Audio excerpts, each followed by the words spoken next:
Good morning, students. Today our topic is class 11th subject geography chapter number 4 महाद्वीपों व महासागरों का वितरण, जो कि इस चैप्टर से रिलेटेड मैं 2 वीडियोस आपको पहले ही करा चुकी हूँ। इसका कुछ सिलेबस तो और कुछ जो इसका हमारा पोर्शन है वो हमारा लेफ्ट है, जो कि आज हम करने वाले हैं। तो इसमें सबसे पहले मैं आपको बताऊंगी जो इसमें महाद्वीपीय विस्थापन सिद्धांत दे रखा था। ये 2 प्रकार से मैंने आपको बताया था कि जो महाद्वीपीय विस्थापन सिद्धांत था वो अल्फ्रेड वेगनर जर्मनी के एक दार्शनिक थे जो 1912 में दिया था। यह सिद्धांत महासागर में महाद्वीप के वितरण से संबंधित था।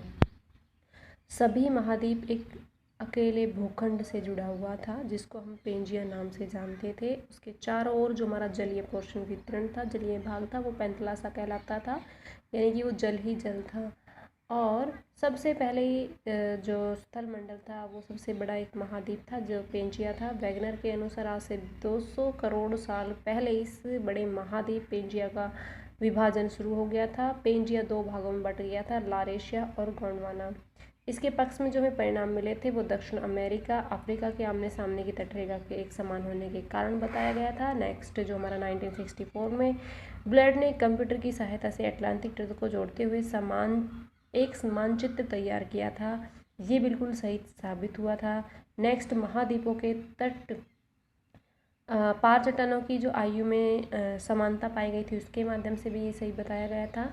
नेक्स्ट जो रेडियो ट्रिक का काल निर्धारण से महाद्वीपों के चट्टानों का निर्माण के समय आसानी से उनको जाना जा सकता है। और यहाँ पाए गए जो समुद्री निक्षेप थे जुरेसिक काल के हैं वो, तो इनके माध्यम से जो हम बता सकते हैं कि महाद्वीपीय विस्थापन के पक्ष में जो परिणाम हमने दिए थे वो यही परिणाम थे।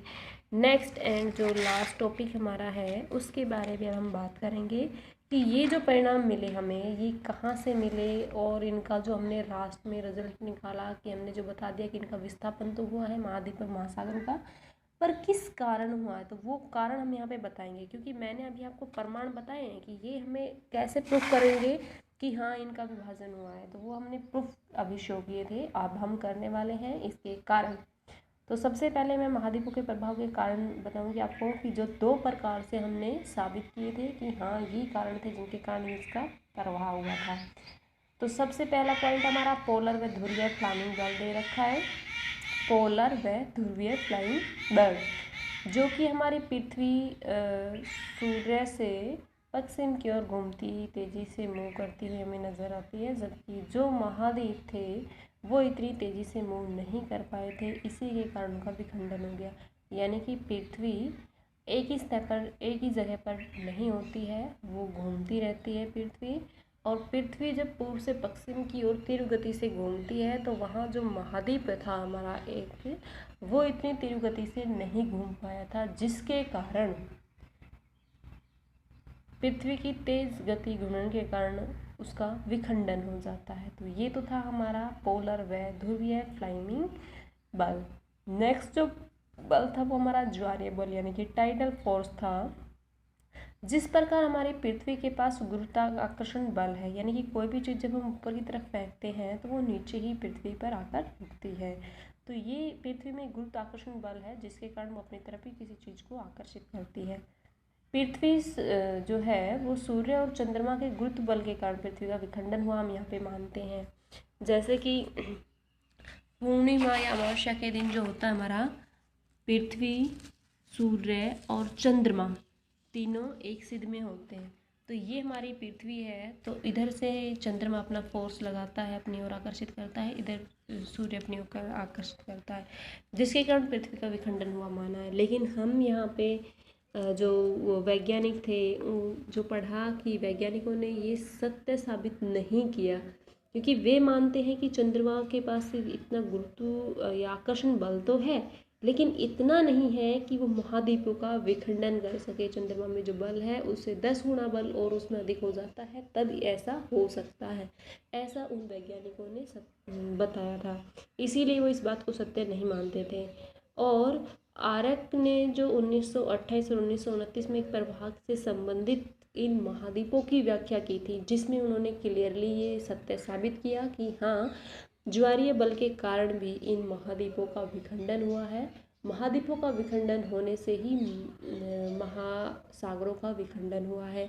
क्योंकि ये मैं आपको लास्ट वीडियो में बता चुकी थी कि जो महाद्वीप थे वो स्थल भाग था और महासागर जो थे वो हमारा जलीय भाग था। जो हमारा स्थलीय भाग अपना पार्ट को छोड़कर जलीय भाग पर जाके स्थापित हो जाता है, तो वहाँ जो जलीय पोर्शन होता है वो स्थल भाग पर चला जाता है। तो इसी के कारण उनकी जो प्लेस है वो एक्सचेंज होता है, जिसके कारण दोनों का ही विखंडन हो जाता है।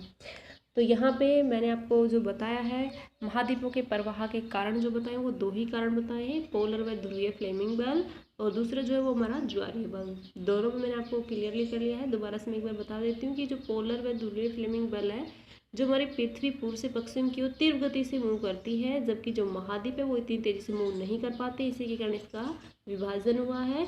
और ज्वारीय बल, जिस प्रकार से हमारी पृथ्वी के पास गुरुत्वाकर्षण बल है, ऐसे ही सूर्य चंद्रमा के पास भी अपना गुरुत्वाकर्षण बल मानते हैं, तो पृथ्वी का विखंडन इसी के कारण हुआ है।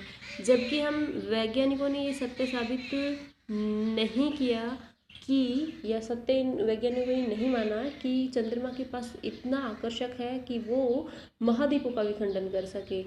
तो यहाँ पे बताया गया कि यदि उसका 10 गुना और आकर्षक बढ़ जाता है तब भी वो महाद्वीपों का विखंडन कर पाता है, इससे पहले वो नहीं कर सकता है। लेकिन यहाँ पे 1928-1929 में जब आर्यक ने महाद्वीपीय प्रवाह का व्याख्या की थी तो उस टाइम उन्होंने ये क्लियर कर दिया था कि ज्वारीय बल के कारण भी उनका विभाजन हुआ है। Write down question number first for homework.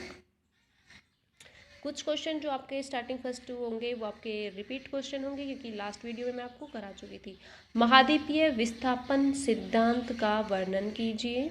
Next question number 2, महाद्वीपीय विस्थापन के पक्ष में प्रमाण दीजिए। नेक्स्ट क्वेश्चन नंबर 3, महाद्वीपों के प्रवाह के कारणों का वर्णन कीजिए।